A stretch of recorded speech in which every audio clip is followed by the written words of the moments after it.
Hannah, you're getting married, right? I haven't received the wedding invitation yet. Why is that? Huh? How do you even know about that? How do I know? Well? That old man spilled the beans, didn't he? I specifically told him not to say anything. Hey, don't talk about Grandpa like that. What's wrong with calling him an old man? He's getting up there in age, isn't he?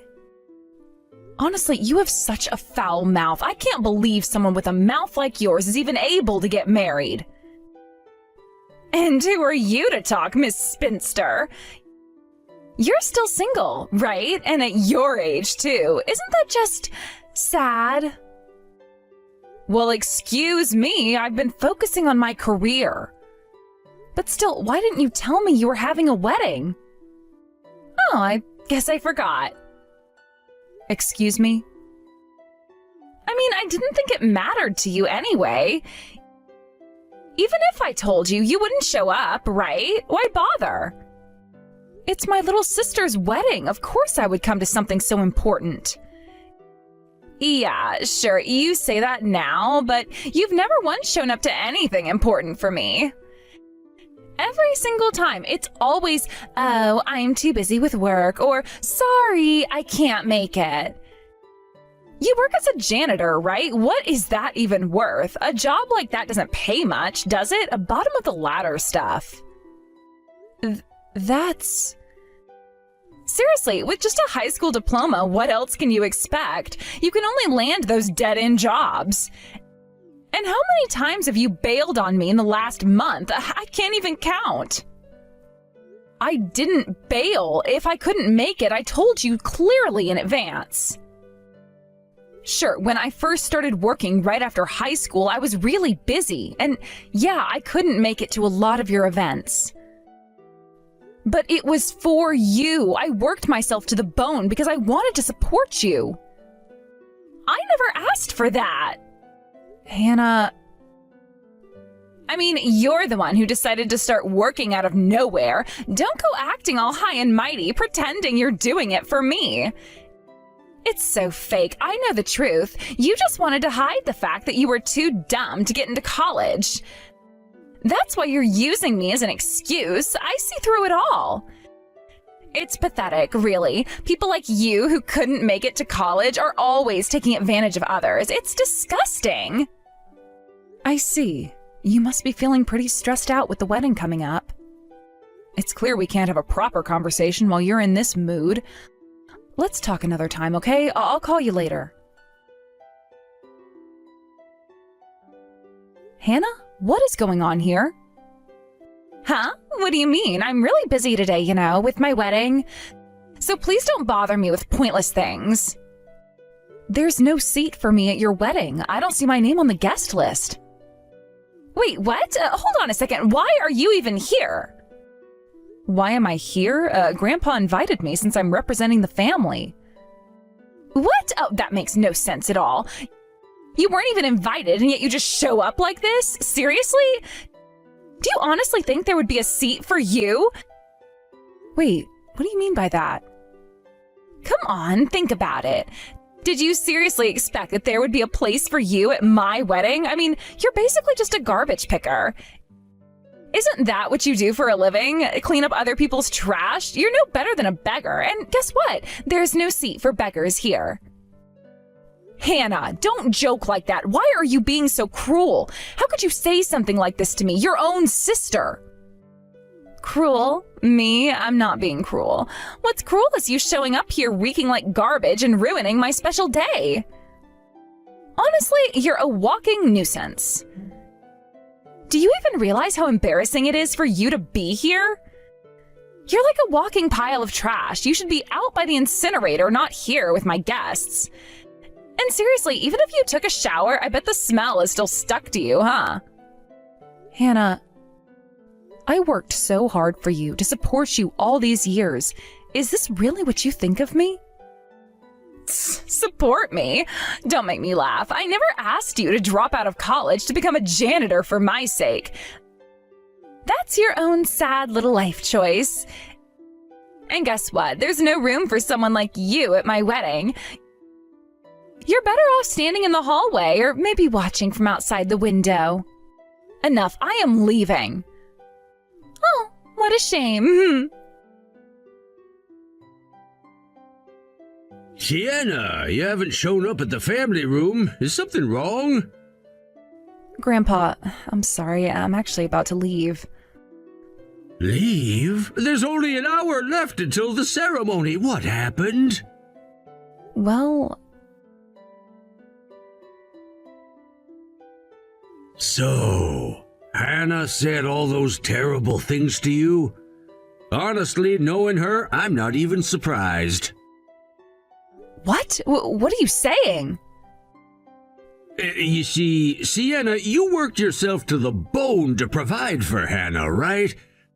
Thanks to your hard work, both of you were able to stay with us instead of ending up in the system.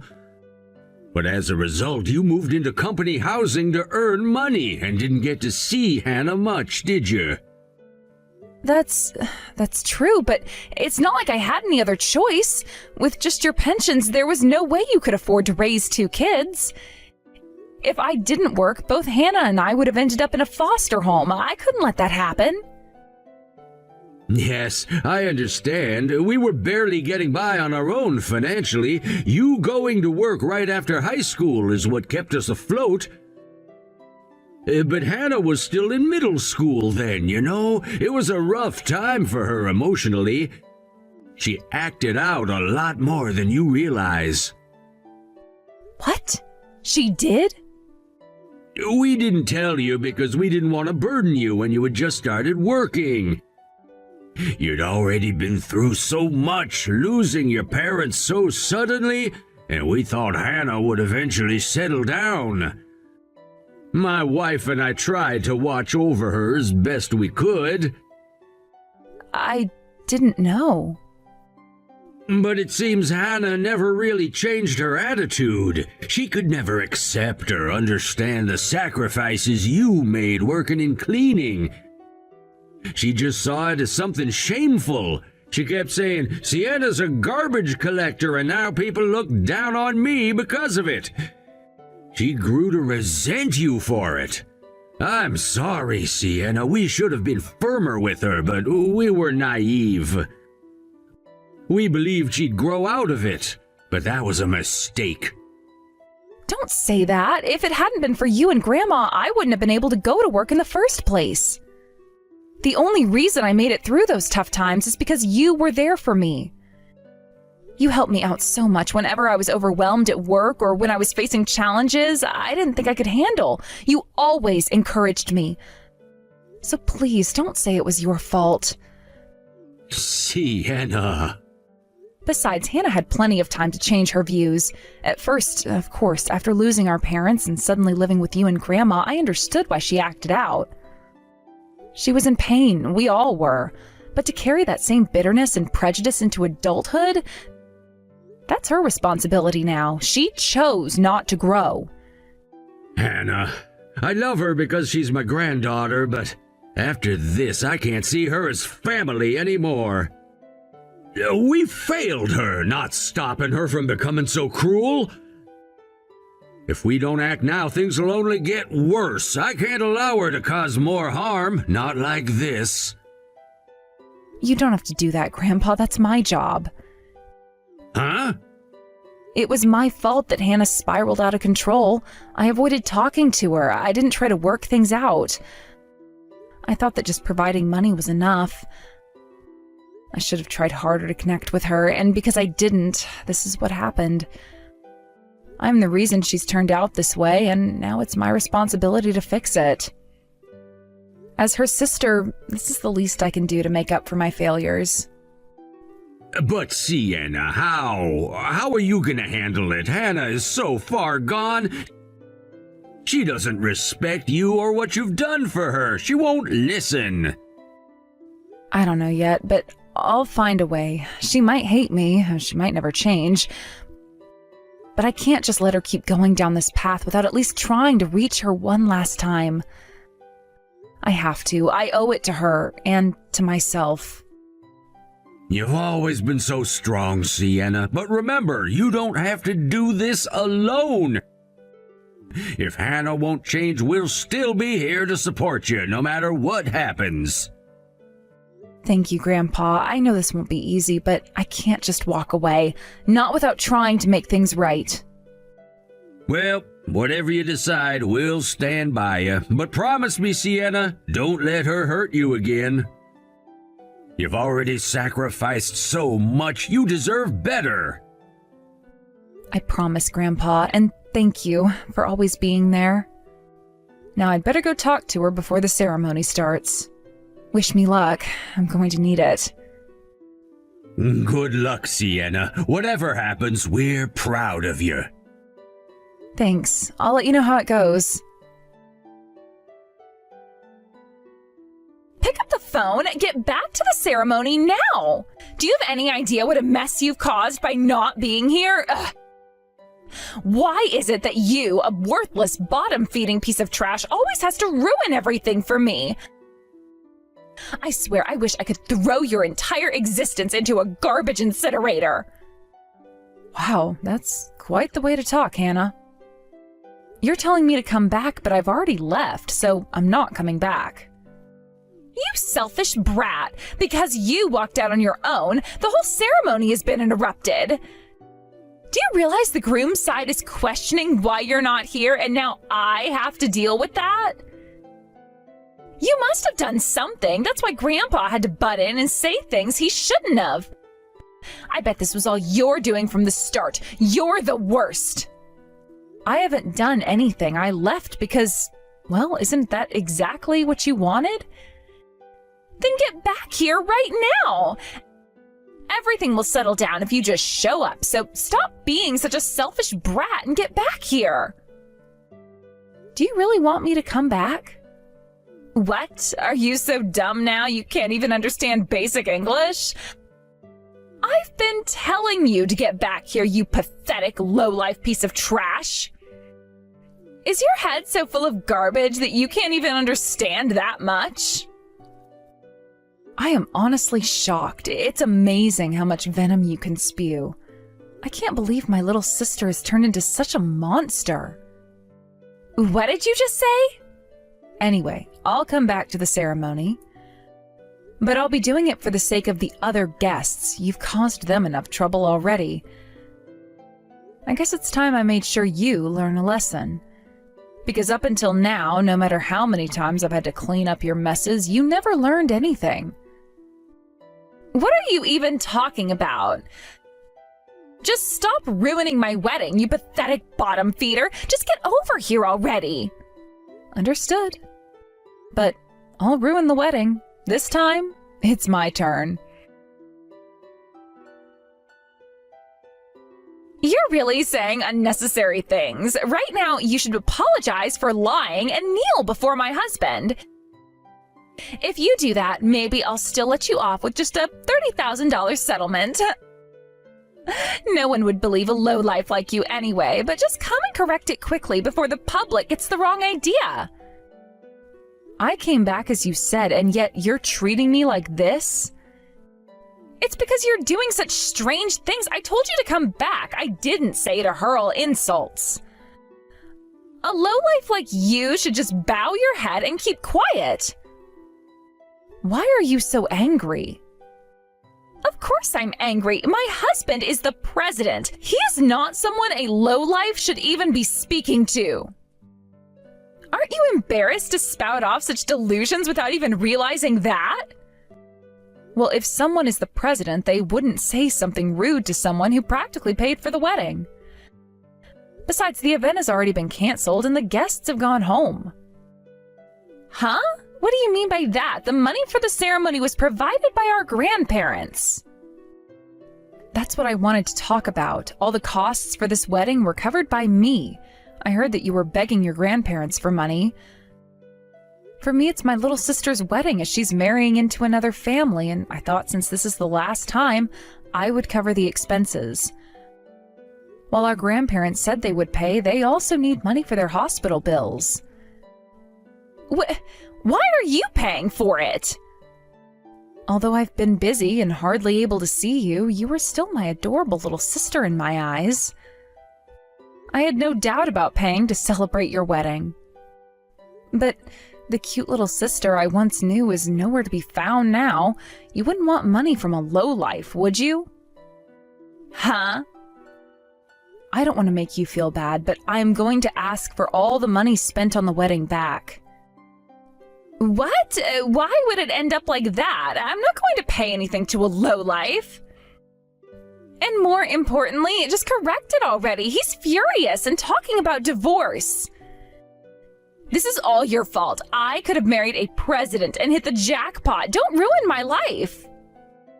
You've really got some nerve acting like this. The moment I walked into this situation, I could see how chaotic it was. This isn't just about you. It affects everyone involved, especially since your husband is a respected person in the community. You can't just drag people down like this.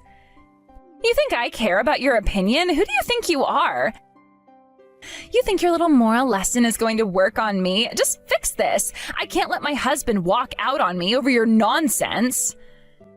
You are missing the point completely. It's not just my responsibility to fix it. You need to take accountability for your actions. You're the one who created this mess, not me. If you want respect, maybe you should consider how you treat others first. Respect from you? What a joke. You think I'm going to take advice from someone like you? This is all about preserving my image. You should be grateful I even let you into my life. Grateful? For what? Allowing me to be a part of your life while you treat me like garbage?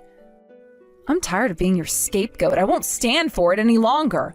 If you think you can just walk all over me and get away with it, you've got another thing coming. Oh, spare me the drama. You're just a lowly cleaning worker trying to act tough.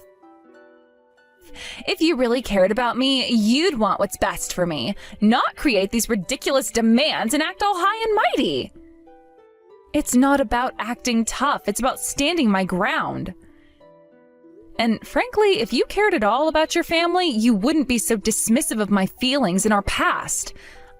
I've sacrificed a lot for you and the family, and this is how you repay me? You've sacrificed nothing. You only put yourself first. If you truly cared, you would have tried to be a better sister instead of acting like you're above everyone else. I have every right to protect my life and my happiness. And if you can't respect that, then I don't need you in my life at all. You're unbelievable. Just when I thought you might have a shred of decency left, you go and say something like that. You're going to ruin everything. No, you are. This is on you. If you want to salvage your wedding and your relationship, you better think long and hard about your actions and how they affect everyone around you. I am no longer your punching bag. Are you kidding me? This scam artist, why do I have to pay $150,000? And I just got a call from my lawyer. What did you do? What do you mean, what did I do? I'm just settling the debts I covered for you all this time. Huh? This makes no sense. I didn't borrow any money. Stop with your nonsense. I'll sue you for fraud. This is a serious crime. You, the pathetic bottom feeder, have finally turned into a criminal. With that brain of yours, you should just stay quietly in prison. You see, the total amount includes your tuition fees from the university you attend, your allowance, and the average of your living expenses so far. I have the detailed statement ready to send to you if you don't believe me. What? You went to college without any scholarships. All the payments you've received until now were from me. No way. There's no way you could have covered all that. You really think a bottom feeder like me could pull that off? Look at you, laughing, thinking I'm a criminal. You truly believe I could lie so obviously and still get away with it? Well, I'm the president of my company, you know. What? While you were blissfully living at Grandpa's house, I was out there working without any free time for myself. You used to say it's because you graduated high school that you're stuck as a cleaner. Those words weren't wrong. The truth is, the only company that would hire me was a cleaning company. Of course, you're just trash in society. Honestly, there were times when I worked from morning until night and collapsed from exhaustion. I've cried for wanting my own time. But as I kept working hard at the cleaning job, I started getting recognition from those around me. That's how I got where I am today. But why is a bottom feeder even a president? That's absurd. You don't have the knowledge to run a business. True, I didn't have it at first, but after working for about 7 years, one of my mentors started his own company. He offered me the position of co-owner because he recognized my skills. What? How did you get involved in something so incredible? You gain trust when you've worked in the same place for 7 years, but when I got that offer, I was worried. I was just 25 years old, and after a lot of thinking, I decided to consult Grandpa about it. So Grandpa knew about you? Yes, but I asked him to keep it a secret. There was a chance things might not work out, and I didn't want him to worry. I thought he might discourage me, but he said, if you're young, it's okay to make mistakes. If anything goes wrong, your grandpa and I will protect you. And that's how I ended up here. I can't believe you're a president. That company is bound to go under.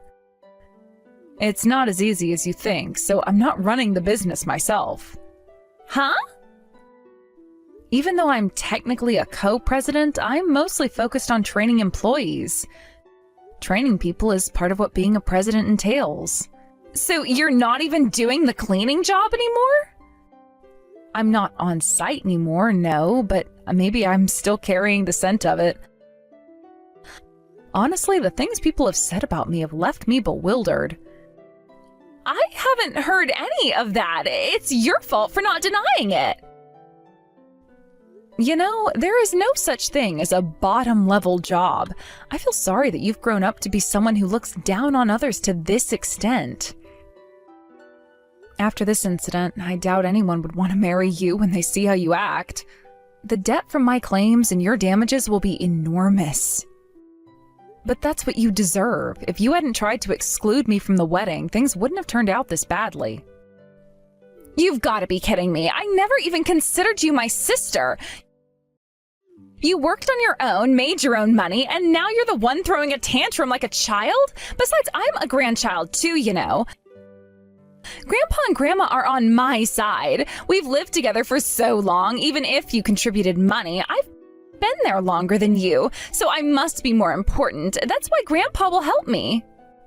You think so? You really believe that? Just because you lived with them for a longer time doesn't automatically make you more special. Life isn't about quantity, it's about the quality of the relationships you maintain. The way you're treating me makes it clear you don't understand that at all.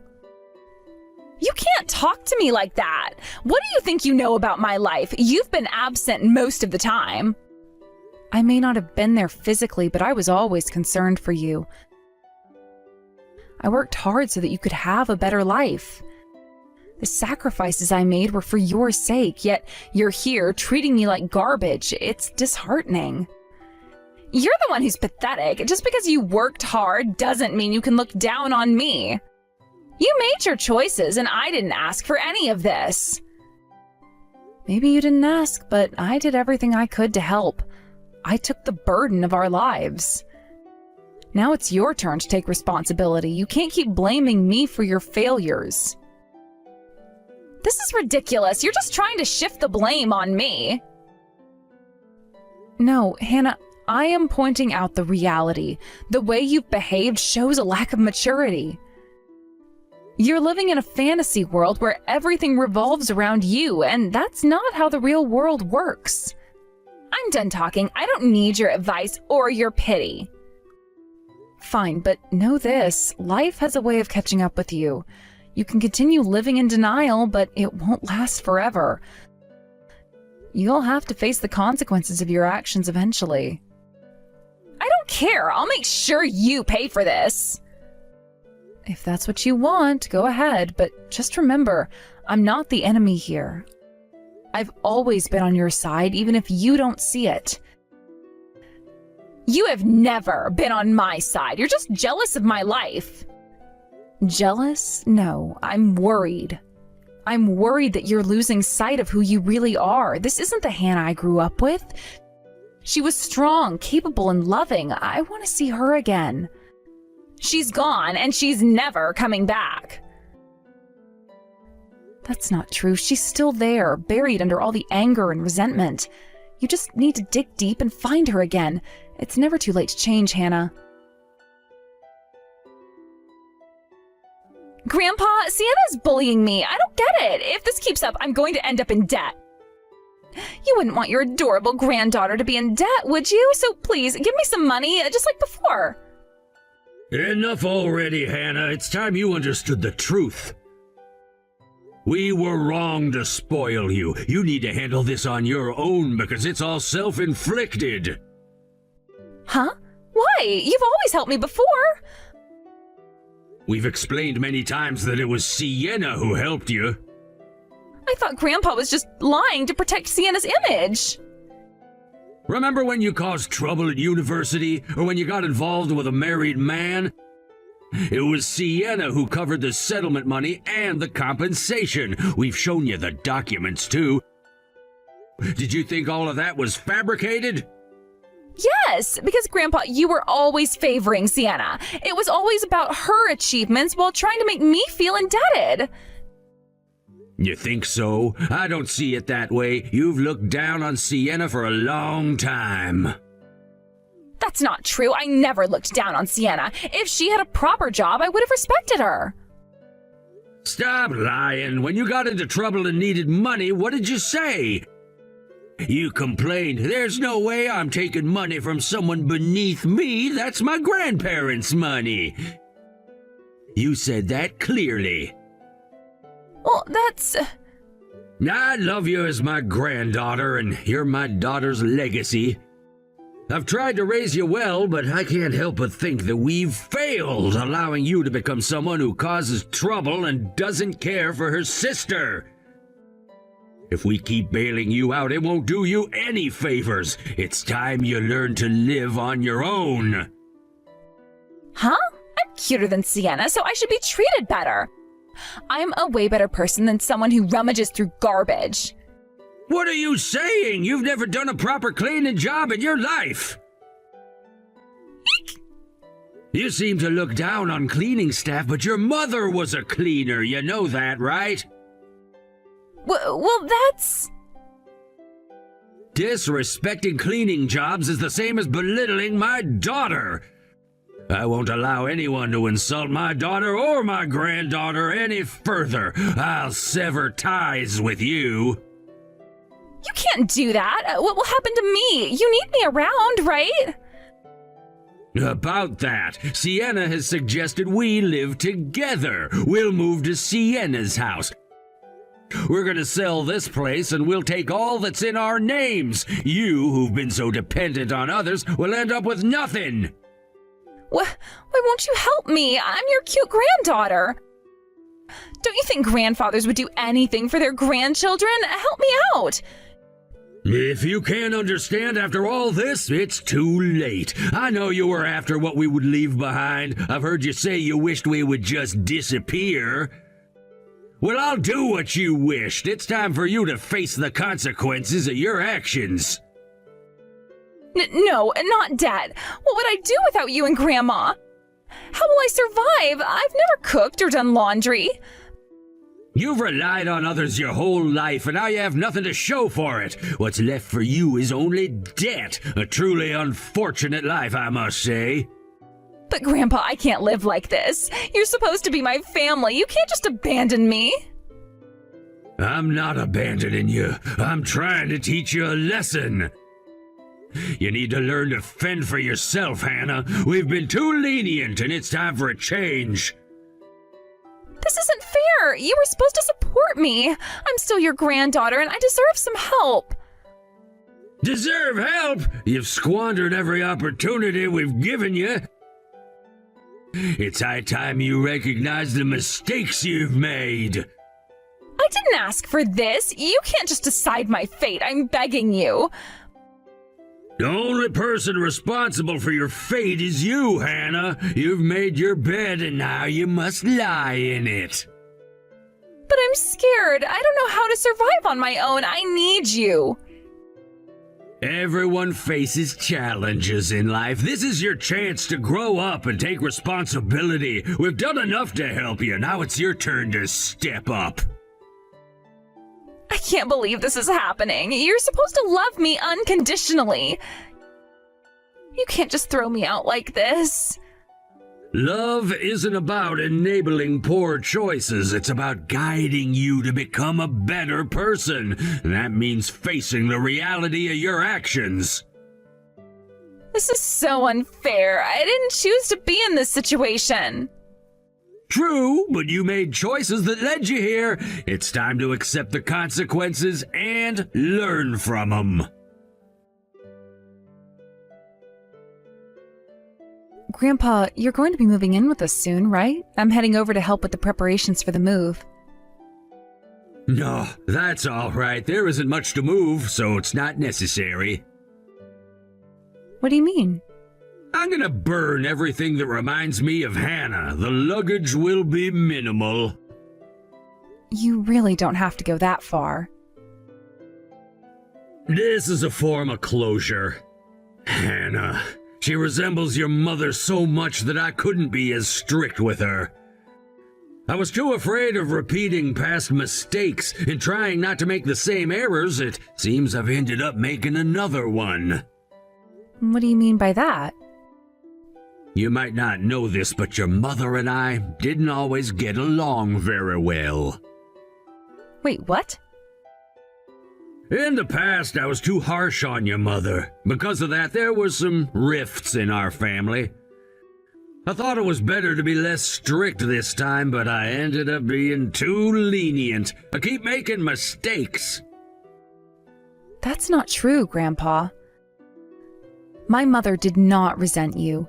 She told me that while you were a strict person, it was because of you that she became such a decent person. She always said to turn to you whenever I needed help. You might be tough on yourself, but it's clear that you speak from a place of concern for those you care about. Thank you, Sienna. Those words really comfort me. The thanks should be coming from me. I haven't been able to do anything granddaughter-like until now. From now on, let's make some good memories together, not just for my parents, but for my grandparents, too. Hannah was forced to go through a divorce, which was a painful experience for both of us. As a result of the divorce, the financial implications became overwhelming. Because of the claims I made and the alimony I demanded, Hannah's debts ballooned to over $200,000. This enormous financial burden completely changed her life and the way she approached her daily activities. She found herself in a situation that seemed hopeless, struggling under the weight of such a huge financial obligation. Despite her efforts to work late-night jobs to make ends meet, it became apparent that she could not pay off the debt.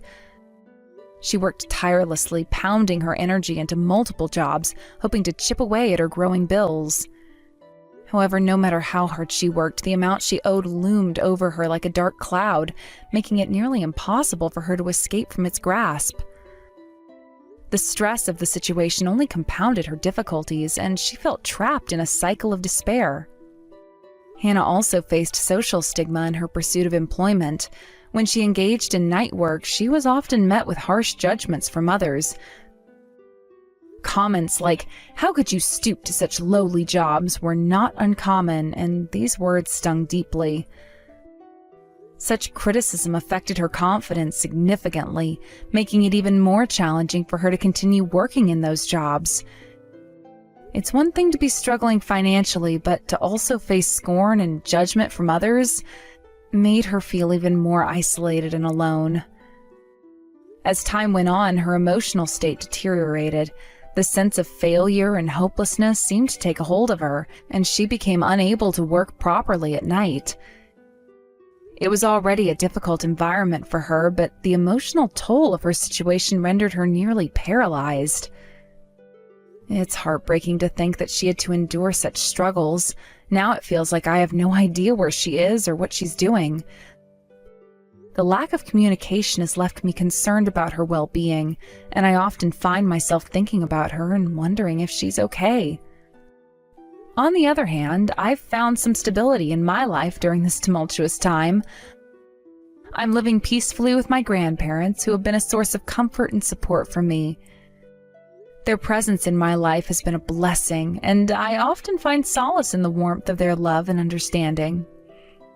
Living with them has given me a sense of belonging and security that I desperately needed after everything that happened with Hannah. While I continue to work as I always have, my job feels different now. It's still demanding, but it doesn't feel as burdensome when I come home to the welcoming embrace of my grandparents. Their joy in seeing me each day is incredibly heartwarming. I often reflect on how much they mean to me. They offer me advice and wisdom that I cherish deeply, and their experience in life helps ground me. I can share my thoughts and feelings with them, and they listen without judgment, offering comfort and guidance. Their encouragement reminds me that no matter how difficult life gets, there is always a light at the end of the tunnel. They have lived through their share of struggles and have come out stronger on the other side, and their resilience inspires me to keep pushing forward. I have learned to appreciate the little moments like sharing meals together, having conversations about our day, or simply sitting in the living room while watching our favorite shows. These simple activities have become precious to me and are a reminder of the love and support I have in my life. Even though I worry about Hannah and hope she finds her way out of her troubles, I also understand that I need to focus on my own life. It's a delicate balance of concern for her while also cherishing the peace I've found in my own life. I know that I cannot let her situation weigh me down completely, as I need to be present for my grandparents and for myself. In a moment of reflection, I sometimes think back to the times we spent together.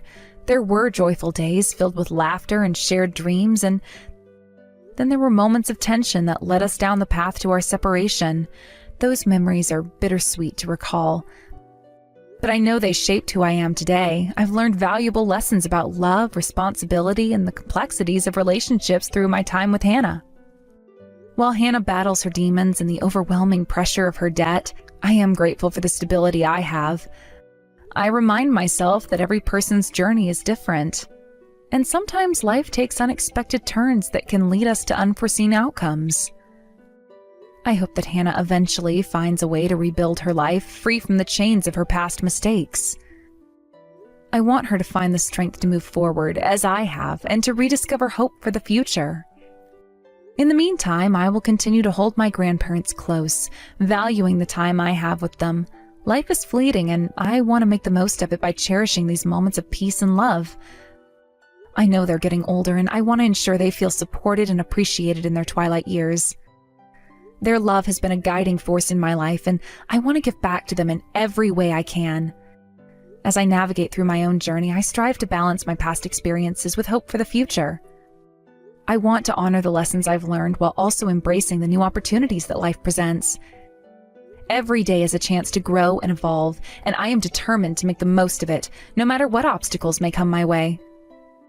I also reflect on the importance of self-care during this challenging time. I've started to engage in activities that bring me joy and help me unwind. Whether it's reading a good book, going for long walks, or practicing mindfulness, I find these moments refreshing and necessary for my mental well-being.